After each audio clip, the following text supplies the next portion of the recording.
আরেকটা ছিল হচ্ছে গিয়ে ঢাকায় প্রচন্ড ঝড়ের কবলে আমাদের সমস্ত কিছু পানিতে পড়ে যাবে এমন একটা অবস্থা। এদিকে সুইমিং পুলে বাচ্চারা আছে, এদিকে ইলেকট্রিক লাইনটা ওখানে দিয়ে নিতে হবে। মানে খুবই রিস্কি একটা সিচুয়েশন ছিল যে কোনোভাবে যদি বাতাসে আমাদের কারেন্টের লাইন পানিতে চলে যায়, বাট আল্লাহর রহমতে সবগুলো আমরা ওভারকাম করে আসছি। অনেক মজার গল্প আছে, নট অনলি একটা।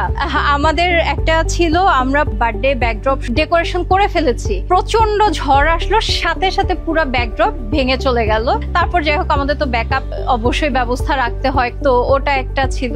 যানটা হাতে নিয়ে শুরু করা বলতে এখানে আসলে মানে ইম্পসিবল কোনো কিছু যদি আমাকে এখন বলে যে এখানে করে দিতে, আমি সেটাই করার ট্রাই করব। কিভাবে করলাম জানি না, বাট জিনিসটা আমি ডিল করব। যারাই আমার পেজে যোগাযোগ করে আমি তাদের সবার সাথে যেভাবে কথা বলি যে আচ্ছা ঠিক আছে তুমি হয়তো বা আমার থেকে কাজ নাও নিতে পারো, বাট আমি যতটুকু সম্ভব আমি চেষ্টা করি তাদেরকে একটা ভালো সার্ভিস বা ভালো অ্যাডভাইস দেওয়ার জন্য। 2016 সালে অ্যাকচুয়ালি আমার ছেলের ফার্স্ট বার্থডেতে আমার হাতে খড়ি। ডেকোরেশনের যে আগ্রহ সেটা আমার ছোটবেলা থেকেই ছিল, কখনো এটাকে প্রফেশন হিসেবে নিব এটা ভাবিনি। প্ল্যান তো ছিল জব করব, কিন্তু বিজনেসের চিন্তা তো কখনো মাথায় ছিল না। কিন্তু ওই টাইমটাতে ইভেন্ট নিয়ে আমার খুব আগ্রহ ছিল। বাচ্চার বার্থডের সময় যে ব্যাপারটা হয়েছিল যে আমি কয়েকজন ইভেন্ট প্ল্যানারের সাথে কথা বলি, তো তারা যে ডেকোরেশনটা দিবে আমার বাজেট ওয়াইজ আমার মনে হয়েছে যে এগুলো আমি করতে পারবো। তো তখন মনে হলো যে গিগল বেলিস তো তাহলে আমি নিজে প্রিন্ট করে বা যেভাবে যা করার ওগুলো আমি করতে পারবো। তো ওগুলো সবকিছু দেওয়ার পর সবাই খুব অ্যাপ্রিসিয়েট করলো যে তুমি যে ইভেন্ট করো না বাট নিজের বাচ্চার জন্য কাজটা করছো,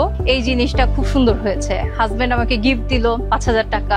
ওই ব্যাক টু ব্যাক আমার বাচ্চার বার্থডে অক্টোবরে, দেন আমি নভেম্বরে আরেকটা কাজ পেয়ে গেছি। খুবই ছোটর মধ্যে সুন্দর একটা ছোট্ট বেলুনের আর্ট ডেকোরেশন ছিল। তো ওই কাজটা করার পর থেকে আল্লাহর রহমতে আস্তে আস্তে আমার কাজ শুরু হয়। একদমই প্রথম দিকে যখন একটু ধারণা কম ছিল, অনেক কিছুই আছে, আমি অনেক কিছু তৈরি করেছি, ওগুলো সাজায় টাজায় আবার নিয়ে আসতাম। আমার হাজবেন্ড আমাকে অনেক হেল্প করেছে, ওর ছুটির দিনগুলোতেও আমাকে পার্টিসিপেট করতো। এই সময়গুলো গেছে যেটা এখন আমার কাছে খুব ফান মনে হয় যে আচ্ছা ঠিক আছে লাইফে এরকম একটা সময়ও গেছে। ঢাকার বাইরে আমরা অনেক কাজই করেছি, আমাদের ডেস্টিনেশন ওয়েডিং গুলো সব ঢাকার বাইরে থাকে।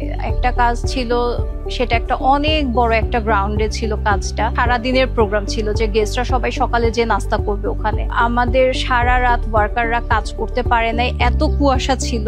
আর এদিকে ঠিক সকাল 7টার সময় গেস্ট এন্টার করবে, খাবে, সারাদিনের প্রোগ্রাম। সেইটা একটা আমাদের জন্য অনেক বড় চ্যালেঞ্জ ছিল, কিন্তু এই কাজটা খুব সুন্দর হয়েছে, সবাই খুব অ্যাপ্রিসিয়েট করেছে। ওই কাজটার জন্য আমরা দেশের বাইরে থেকেও অনেক অ্যাপ্রিসিয়েশন পেয়েছি। তো যেহেতু ওই কাজটা আমরা করতে পেরেছি, ওটা মনে হয়েছে যে এখন আমরা অনেক ধরনের কাজই করতে পারবো। অ্যাকচুয়ালি 2018 সালে আমার হাজবেন্ড হঠাৎ করে খুব সিক হয়ে যায়। আমার হাজবেন্ড হসপিটালে, আমি হসপিটাল থেকে পরীক্ষা দিব, এদিক দিয়ে আমার বাচ্চা খুবই ছোট, আবার হচ্ছে গিয়ে আমার ইভেন্টও ওই সময় ব্যাক টু ব্যাক 2-3টা ছিল।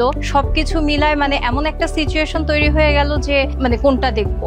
ওই সময়টা অ্যাকচুয়ালি একটা খুবই মানে ক্রিটিক্যাল। আমি খুব ছোটভাবে বলে ফেললাম কথাটা, কিন্তু অ্যাকচুয়ালি সময়টা এতটা ছোট ছিল না। একদম প্রথমে যখন আমি ইভেন্ট শুরু করলাম তখন তো অ্যাকচুয়ালি আমার কিছুই ছিল না। প্রথম ওই যে বললাম না যে বেলুনের একটা ইভেন্ট করলাম, বেলুন ডেকোরেশনের, ওটা যেমন আমার ওয়ার্কার গেল, বাট তারপর তো আস্তে আস্তে আমার বেশ কিছু জিনিস বানাতে হয়েছে। আমাদের এখানে দেখতে দেখা যায় এই জিনিসগুলো এত সুন্দর, কিন্তু এগুলো সাপোর্টের জন্য আমার অনেক কিছু লাগে, অনেক স্ট্যান্ড আছে, পিলার আছে, অনেক কিছু লাগে। আমার ছেলের ছোট্ট একটা প্রোগ্রাম থেকে শুরু করে, মানে যখন আমার কিছুই ছিল না সেখান থেকে শুরু করে এখন আলহামদুলিল্লাহ আমি অনেক বড় বড় প্রোগ্রাম করতে পারি, অনেক বড় ধরনের কাজ আমি সাপোর্ট দিতে পারবো। বাংলাদেশ এবং বাংলাদেশের বাইরেও আমাদের অনেক ক্লায়েন্ট আছে যাদেরকে আমরা বিভিন্ন ধরনের সাপোর্ট দিয়ে থাকি। আমরা এমবেসিতে কাজ করি, আমরা অনেক সেলিব্রিটি কাজ করেছি। সবচেয়ে বড় অ্যাচিভমেন্ট নাজমুল হোসেন শান্ত, ওনার বেবি শাওয়ারের কাজটা আমরা করেছিলাম। যেই সময় ওনার বেবি শাওয়ারের কাজটা করি ওই সময় উনি বাংলাদেশের ক্রিকেট টিমের ক্যাপ্টেন ছিলেন। একদিনে সর্বোচ্চ 4টা প্রোগ্রাম করেছি। আমি ঢাকা থেকে সাভারে প্রোগ্রাম করেছি, সাভার থেকে দেন ঢাকা প্রোগ্রাম করেছি, দেন আবার সাভারে আরেক ভেন্যুতে কাজ করেছি, দেন রাতে আবার আরেকটা ঢাকায় প্রোগ্রাম করেছি। আমাদের ঝড় বৃষ্টি, প্রচন্ড রোদ, আজকে যেমন প্রচন্ড রোদে কাজ করতে হয়েছে, মনে হচ্ছিল স্কিন পুড়ে যাচ্ছে। আবার বৃষ্টির সময়ও দেখা যায় যে প্রচন্ড বৃষ্টি হচ্ছে, থামার কোনো লক্ষ্য নেই। সব ধরনের রিস্ক আমাদের থাকে, ওগুলো সব মাথায় রেখে আমাদের কাজগুলো করতে হয় যাতে রিস্ক ফ্যাক্টরটা যতটুকু পসিবল কম করা যায়। মোস্টলি আজব ধরনের চাওয়া যেটা থাকে, যেমন হচ্ছে গিয়ে আজকে সকালবেলা আমার কাজ উঠবে, রাত 1টার সময় আমাকে একটা ছবি দিয়ে পাঠালো যে আপু আমি এটাও চাই। ওইটা অ্যারেঞ্জ করাটা চ্যালেঞ্জ থাকে, বাট যদি অ্যারেঞ্জ করে দিতে পারি ডেফিনেটলি এটা আমার একটা অ্যাচিভমেন্ট।